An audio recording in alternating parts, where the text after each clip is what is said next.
जी नमस्कार, स्वागत है आपका। मैं हूं अविनाश भट्ट, आप देख रहे हैं द न्यूज हॉल्ट। और जैसा कि बिहार की जनता जानती है कि बिहार के भाग्य विधाता और बिहार के पहले मुख्यमंत्री श्री कृष्ण बाबू की आज जयंती है। और बेगूसराय में श्री कृष्ण बाबू के नाम से एक कॉलेज है, महिला कॉलेज है, और उसी कॉलेज के प्रांगण में अभी हम मौजूद हैं। और उस कॉलेज के प्रांगण में श्री कृष्ण बाबू की एक मूर्ति भी लगी हुई है।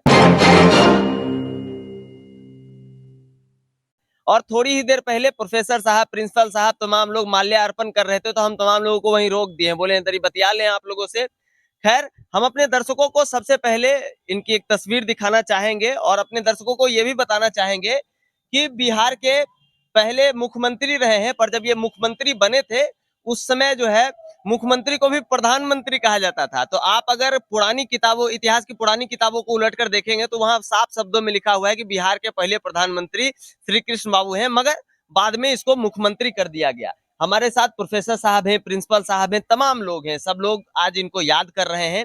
और इनको बिहार का भाग्य विधाता भी कहा जाता है, क्योंकि बहुत सारी चीजें ऐसी हैं बिहार में, लाइक कि आप बेगूसराय में जो इंडस्ट्री का जो माहौल है, इंडस्ट्रियल फेज जो है, तो वो इन्हीं के समय में आया था। हमारे साथ बहुत सारे लोग हैं और सबसे पहले इनके दर्शन कर लीजिए, क्योंकि आज इन्हीं की जयंती है और इनके कर कमलों की वजह से ही बिहार आज यहाँ है।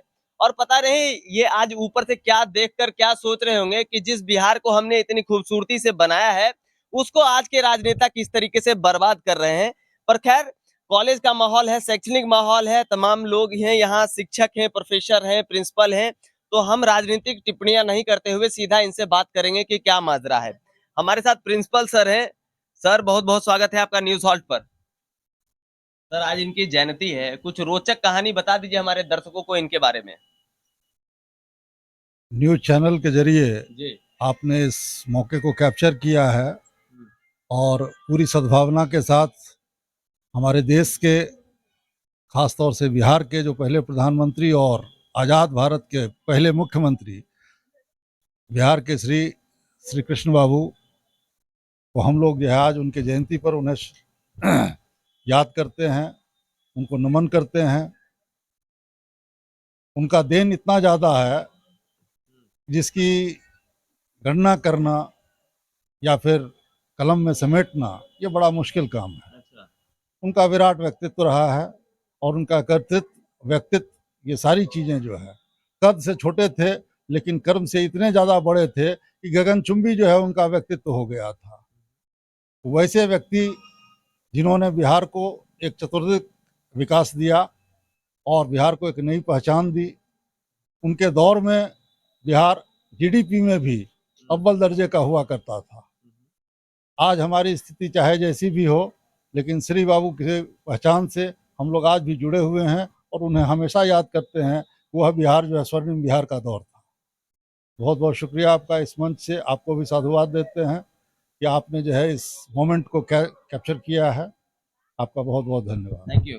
हम अपने दर्शकों को एक चीज बताना चाहते हैं। पटना में एक बार कवरेज के दरमियान हम विधानसभा के सामने खड़े थे, तो विधानसभा के सामने सर की मूर्ति है और एक स्तंभ है, उसके ऊपर उनकी मूर्ति है। तो हम उनको ऐसे देख रहे थे ऊपर करके, तो नीचे जो गार्ड था वो बोला कि भैया कि इनका हाइट बहुत छोटा था, मगर इनको लगाया गया है पूरा हाइट पे ताकि आदमी सर उठा के देख सके।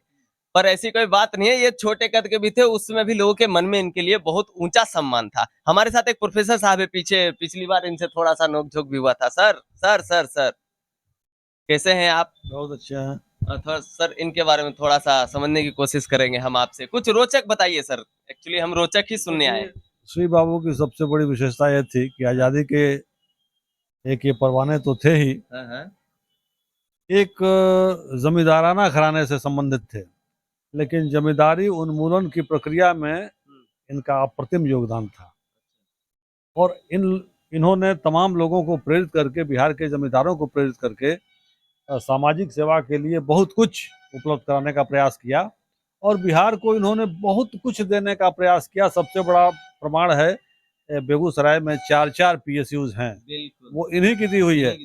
आज उसका मेंटेनेंस हो चाहे ना हो, उसका लाभ यहाँ के लोगों को मिले कि ना मिले, ये तो मौजूदा शासन प्रणाली के समझने की बात है। लेकिन इन्होंने अपनी ओर से जो बुनियाद रख दी थी, अगर उस बुनियाद पर इमारत खड़ी की गई होती तो बेगूसराय आज मुंबई को टक्कर दे रहा होता, इतना बड़ा इंडस्ट्रियल हब ये बना होता। खैर हम आशा करते हैं कि बनेगा, आशा की जानी चाहिए कि बनेगा, लेकिन हमको श्री बाबू के सपनों को याद करते हुए, और अगर हम सच्चे भारतीय हैं, सच्चे समाज के हितैषी हैं, तो इनके सपने को साकार करने में हम लोगों को पूरा योगदान देना चाहिए। धन्यवाद। आप समाज के सृजनकर्ता हैं, शिक्षक हैं, प्रोफेसर हैं, इनका काम है बच्चों को अच्छी सच्ची शिक्षा देना। तो अच्छी बात इन्होंने बताई। चलिए हमारे साथ कुछ यहाँ भी मैडम वगैरह भी हैं। तबीयत ठीक नहीं है, कोई बात नहीं, आवाज गड़बड़ है, तबीयत छोड़िए, हटाइए। हम ऐसे लोगों से बात करना पसंद नहीं करते जो बोलना पसंद नहीं करते, पहला बात। और दूसरा बात ये सुन लीजिए कि पहली बार जब आरक्षण लागू हुआ था हिंदुस्तान में और श्री बाबू को ये कहा गया था कि भैया बिहार के लोगों को आरक्षण कौन देगा, तो बोला भैया हमारी बिरादरी का तो हम जानते हैं कोई आरक्षण नहीं लेगा, बाकी बिरादरियों का तुम लोग देख लो। मतलब समझ रहे हैं सर, बहुत बखूबी बता रहे थे कि जमींदार परिवार से जुड़े हुए थे और तब का वक्त था और अब का वक्त है कि बिहार मटिया मेट हो रहा है और राजनेता सब फॉर्च्यूनर में नाच रहे हैं। चलिए आप लगातार बने रहिए द न्यूज हॉल के साथ। मैं हूं अविनाश भट्ट, फिर हाजिर होऊंगा आपकी सेवा में। नमस्कार।